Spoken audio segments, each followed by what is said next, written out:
Di jantung Pantoflia, Raja Tuflias dan Ratu Eleanora bersukaria akan kekayaan, namun ada ruang kosong di hati mereka. Seorang anak kecil. Raja menyukai dongeng karena kenyamanannya. Ratu Eleanora yang praktis dan cerdas menertawakan kisah-kisah ini, tapi juga menginginkan seorang anak. Akhirnya, kegembiraan mekar saat bayi laki-laki lahir. Bahkan ratu yang skeptis pun berbisik, anak kecil yang luar biasa.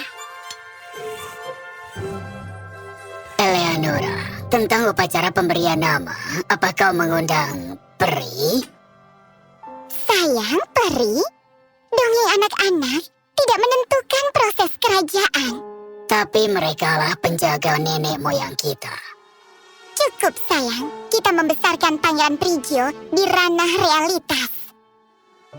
Saat Ratu Eleanora mengasihi Pangeran Prigio dengan kasih sayang, suara gemerisik halus menandakan kedatangan peri tidak diundang.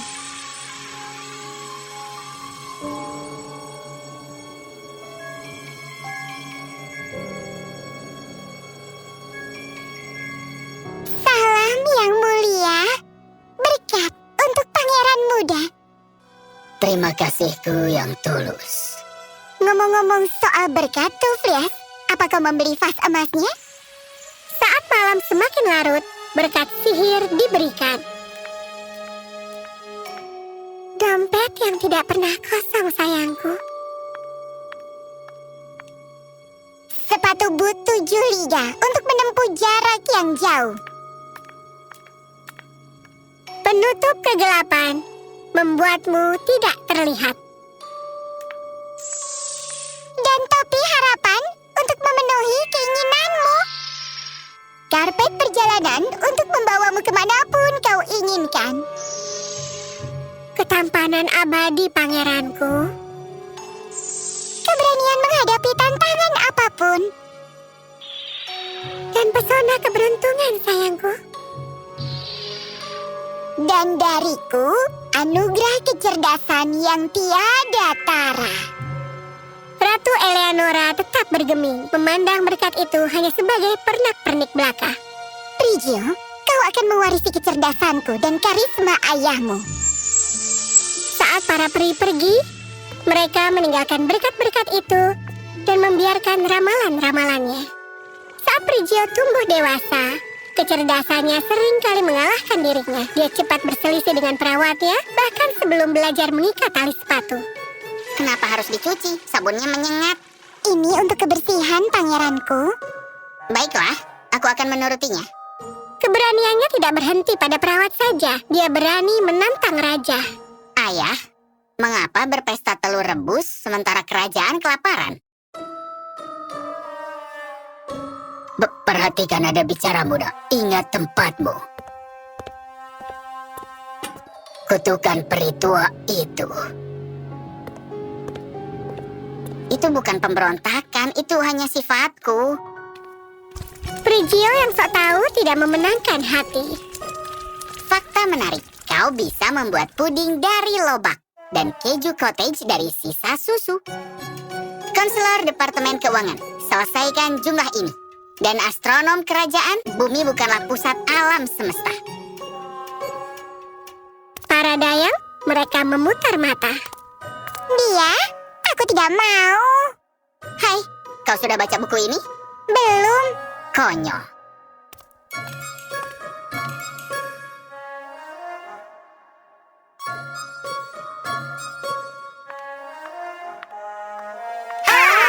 Pangeran yang tidak menawan. Sementara saudara Prigio, Alfonso dan Enrico adalah kesayangan kerajaan. Kerendahan hati mereka kontras dengan Prigio. Mencoba diplomasi, ayah? Diam, Prigio, kau lancang. Sekadar menyampaikan ilmu. Raja Tuflias yang berkonflik dengan rasa tidak amannya sendiri, seringkali merasa dibayangi oleh kecerdasan Prigio. 17 dikurangi 3 itu 14. Desas-desus tentang naga api yang panas muncul pada suatu musim panas, membuat ketegangan yang sudah mendidih menjadi semakin panas. Apakah naga api menyebabkan panas yang tidak tertahankan ini? Itu benar, Yang Mulia. Binatang purba terbuat dari api dan amarah. Raja Tuflias dalam upaya terselubung untuk melepaskan diri dari Prigio mengajukan tantangan. Prigio, naga api mendatangkan malapetaka. Jinakkan dia dan kau bisa mendapatkan tahta. Aku suka itu, Ayah, tapi naga api? Itu mitos fantasi murni. Prigio yang licik memahami alur ceritanya dan dengan nakal menominasikan Alfonso. Alfonso masih muda dan pemberani. Sempurna untuk tugas itu. Itu benar kan, Enrico?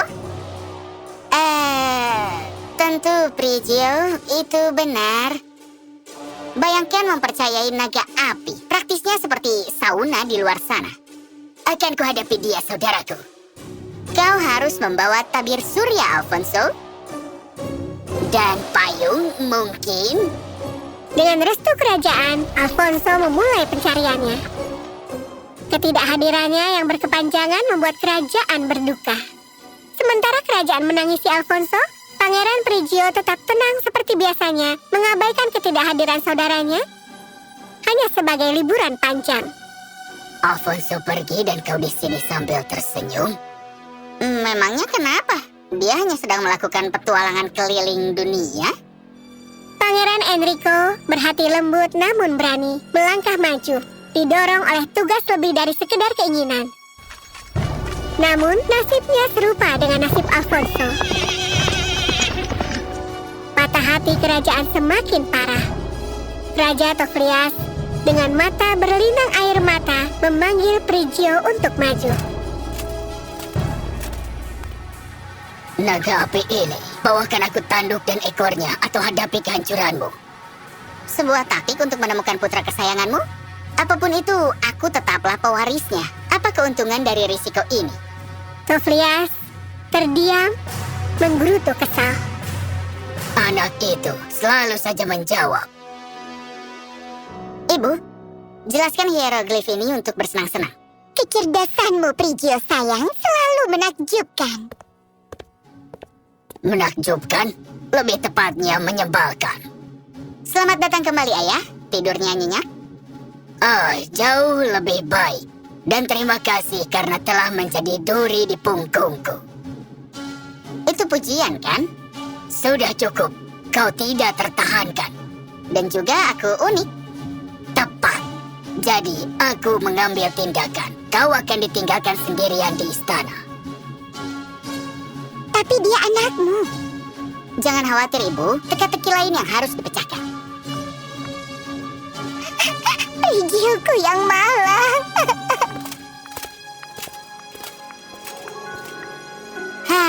Akhirnya kedamaian dan ketenangan. Mungkin sudah waktunya pergi ke kota untuk makan malam.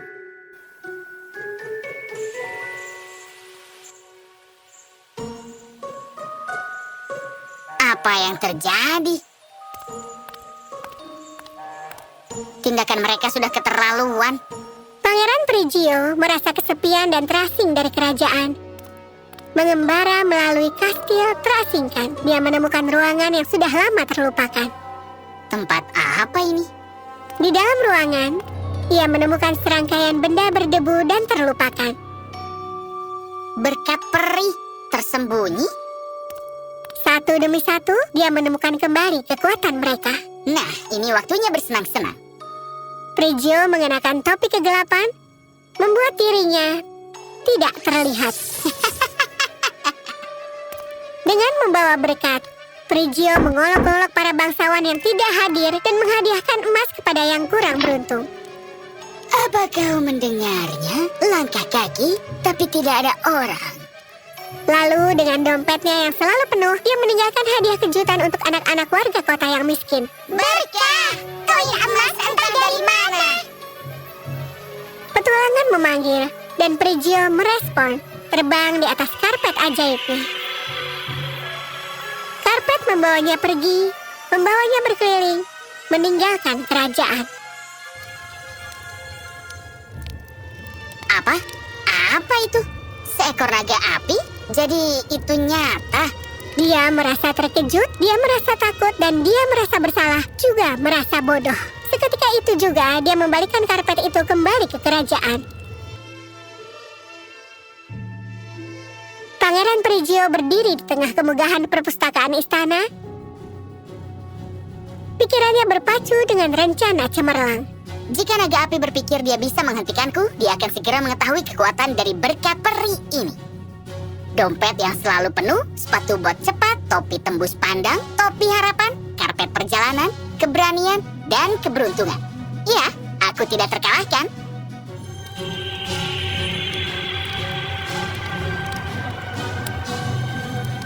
Saatnya memanfaatkan berkat ini dengan baik.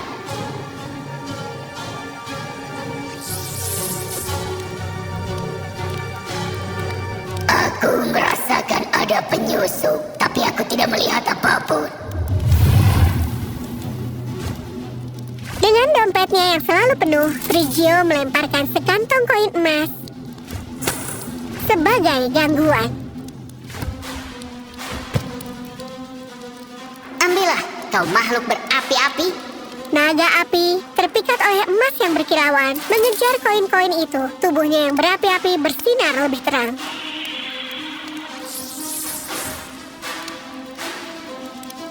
Ini aku.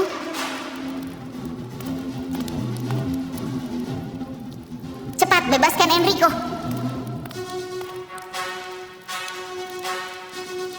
Saat itulah naga api mencium bau sesuatu yang mencurigakan.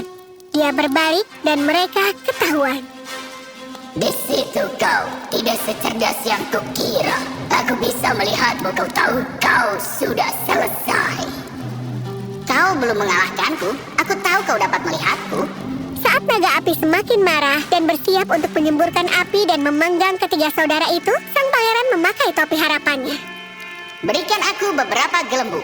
Enrico dan Alfonso bersiap menghadapi benturan, namun naga api mengeluarkan semburan gelembung sabun. Apakah kau mengetahui hal itu akan terjadi? Naga api yang tertipu dan diperdaya mengaum frustasi saat Pangeran Prigio berhasil melarikan diri dengan kemenangan bersama saudara-saudaranya. Anakku, kau berhasil. Dengan kalahnya naga api, Pantoflia bersukacita atas kepintaran dan keberanian Pangeran Prigio, pewaris sah mereka. Pangeran yang pandai memenangkan kembali rasa hormat semua orang. Raja menyatakan Prigio sebagai pewaris tahta, dan semua orang setuju dengan hal itu. Memang benar, Ayah. Kecerdasan dan sedikit keajaiban dapat menaklukkan tantangan terberat sekalipun. Dan dengan itu, Pantoflia dan penduduknya hidup bahagia selamanya.